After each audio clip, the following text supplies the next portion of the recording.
When it comes to traveling, I usually try to keep the lightest camera package possible, and that usually means carrying only one lens. So I needed to find a lens that could pretty much handle anything I threw at it, and that's when I came across the Sony 18-105 f4 lens. So I took this lens with me on a trip across Japan a couple years ago, and I thought I'd share my experience. Initially, I thought this lens was going to be a lot bigger and heavier than it actually was. I think it's because I'd seen this lens advertised alongside a lot of Sony's higher end video cameras, but once I got it, I was happy to know how light it actually was. Whenever I'm traveling, I typically will always have my camera in hand because I don't want to miss a moment, and to have something that's so light in my hands, it reduces the amount of fatigue that I'm going to feel throughout the day.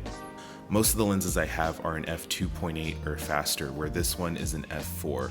So when it came to shooting things like low light footage at nighttime and things like that, I wasn't sure if this was going to cut it. But after using it, a few times, I realized that that's a bit more of a myth. It really comes down to the ISO performance of your camera, and it also comes down to the environment, where for me, I was going to places like Tokyo and Osaka, where even though, I'm shooting at nighttime, there's plenty of lights everywhere to be able to capture my subject. So in most cases, I wouldn't really worry about, whether or not this is going to be able to work well in a low light scenario, because I think most Sony lenses have good ISO performance, and that's generally who's going to use this lens. If you're out traveling and you're using this lens in, the city, you're going to usually get more than enough light to get decent footage. One of the things I really like about this lens is that it doesn't extend outward whenever you're zooming, because everything's happening internally. Typically when you're using like a manual zoom lens, it'll extend and retract as you're twisting it. And with this one, it all stays in place, which kind of helps you in situations when you're out in a public place and you don't really want to give away the kind of shot that you're trying to get. Being able to zoom in and out like that, kind of masks what it is that you're doing. But also it doesn't, change the weight distribution of the lens. So you can put this on a gimbal if you want to. I typically don't use gimbals when I'm traveling, but if you like to, you can put this on a gimbal and you can get a wide range of focal lengths without throwing off your balance. Typically that's something that you're only going to find with a prime lens, but there's only a few Sony zoom lenses that offer this kind of feature. Speaking of zooming, one of the features that I think is really unique to this lens is that it has a zoom toggle.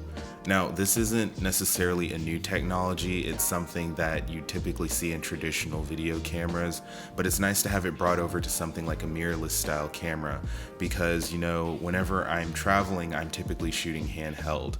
And whenever you're shooting with a manual zoom lens and you try to zoom in and out, every movement that you do affects the whole camera itself and creates a little bit of shake. But with a lens like this, you just zoom in and out with this toggle here, and that's going to minimize the amount of shake that you're creating in your image, giving you a more steady shot. And when it comes to having steady shots, this lens also has optical steady shot built in. And I think it's pretty typical to see this feature on any kind of zoom or telephoto lens, because if you didn't already know, when you're zoomed in more on a subject, it's a lot harder to keep the camera steady. It starts to kind of maximize any kind of movement that you make. So it's nice to have on a lens like this, especially with more of the modern Sony cameras that have in-body image stabilization, because again, when you're traveling, at least for me, I'm shooting handheld and I don't like to use a gimbal a lot of times. And even though this isn't going to give me like gimbal-like stabilization, I can still do, the usual camera movements that you would want to have in any kind of video that you're shooting. So that's really important to not only have stabilization in your camera, but in the lens as well, because it's going to help you get really great handheld shots. Now, as I said, this is a lens that I needed to basically cover all of my bases, and I think it does, especially considering that I do like to shoot handheld. I think I've said that a lot, but it's very important to have a lens that can, compensate for a lot of the mistakes that I might make, as well as give me some versatility in the shots that I have available. And with that said, I haven't really had any issues with this lens itself. The only thing that I would maybe recommend if you're going to get this lens is to get an ND filter. This is the ND filter that I have. It's a variable ND filter. I'll try and link it below. But what's cool about this is that this is a variable ND filter, filter, and I have a variable ND filter for kind of the same reason that I have this lens. And it's because I really don't have the time to constantly be changing out, filters and lenses.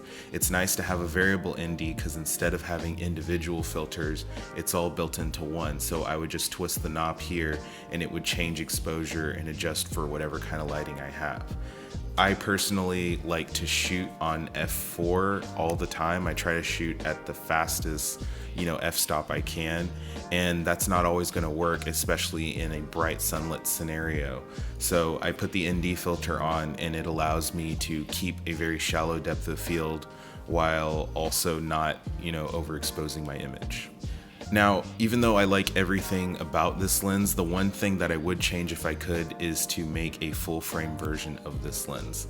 It's not necessarily that, I have a problem with the fact that this is a crop sensor lens, which I may have not mentioned before. A lot of Sony's higher end cameras all shoot at Super 35, and I don't really have a problem with that, but if this lens was a full frame lens, it would fix a lot of the things that I was a little bit more apprehensive about before. So having a full frame version of this lens, I would get better low light performance, I would get shallower depth of fields, and with things like clear image zoom and Super 35 mode, I would get a lot more flexibility with focal lengths and be able to push the limits of the lens a little bit further. Especially whenever you consider that Sony has just announced their new cinema line, which I believe are all going to be full frame cameras. I think it would be really beneficial to have a newer, updated version of this lens that is full frame that could push this and make it an even better lens than it already is.